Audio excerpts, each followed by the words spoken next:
যুক্তরাষ্ট্রের মাটিতে সরাসরি আঘাত হানতে সক্ষম আন্তদেশীয় ব্যালিস্টিক ক্ষেপণাস্ত্র বা আইসিবিএম তৈরি করেছে পাকিস্তান। হ্যাঁ, শুনতে অবাক লাগলেও 2026 সালে এসে এটি এখন মার্কিন গোয়েন্দাদের অন্যতম বড় উদ্বেগের কারণ।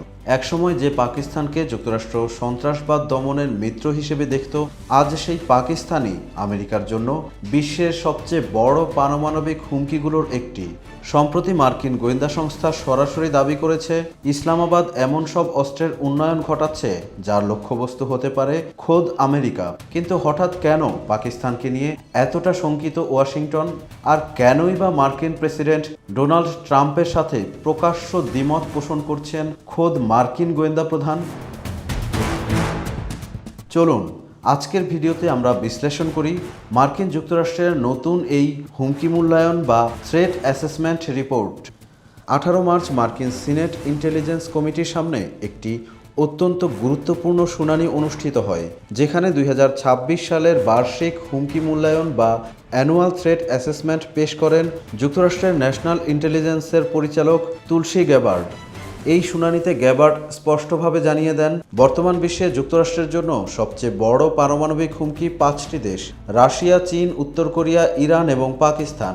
গোয়েন্দা সংস্থাগুলোর রিপোর্ট অনুযায়ী এই দেশগুলো এমন সব অত্যাধুনিক ক্ষেপণাস্ত্র ব্যবস্থা নিয়ে কাজ করছে যা পারমাণবিক এবং সাধারণ উভয় ধরনের পেলোড বা বিস্ফোরক বহন করতে পারে।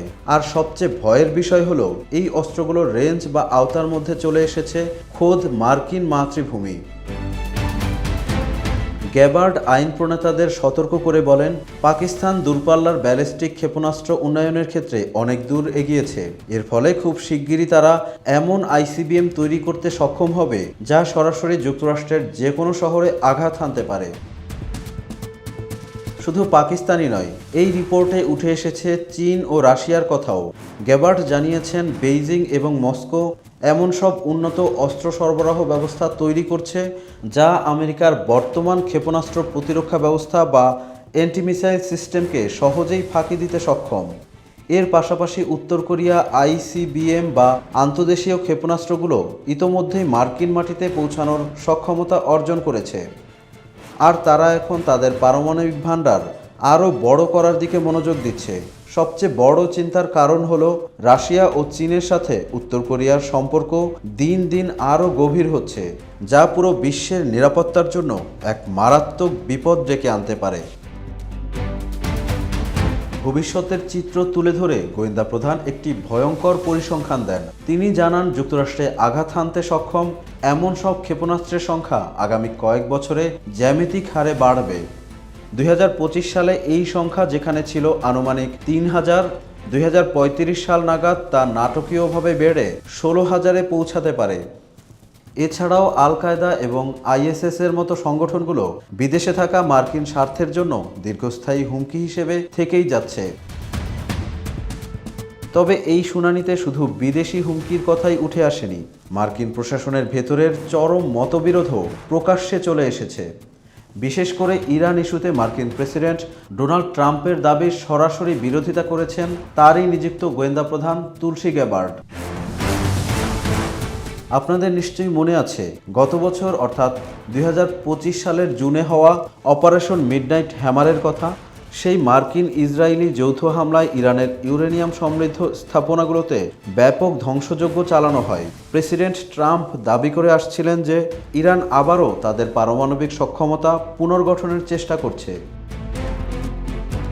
কিন্তু গ্যাবার্ড তার লিখিত সাক্ষ্যে প্রেসিডেন্টকে ভুল প্রমাণ করেছেন। অপারেশন মিডনাইট হ্যামারের ফলে ইরানের পারমাণবিক কর্মসূচি পুরোপুরি ধ্বংস হয়ে গিয়েছিল। এরপর তেহরানের দিক থেকে তাদের সমৃদ্ধকরণ সক্ষমতা পুনর্গঠনের কোনো চেষ্টাই দেখা যায়নি। এই বিপরীত মার্কিন রাজনীতিতে বড় ধরনের ঝড় তুলেছে। ইরান যুদ্ধকে কেন্দ্র করে ইতোমধ্যেই ন্যাশনাল কাউন্টার টেরোরিজম সেন্টারের পরিচালক জোসেফ কেন্ট পদত্যাগ করেছেন। তবে শুনানির আগে হোয়াইট হাউসের press secretary Caroline Leavitt Fox নিউজকে জানিয়েছেন, প্রেসিডেন্ট ট্রাম্পের পূর্ণ আস্থা আছে গ্যাবার্ডের ওপর।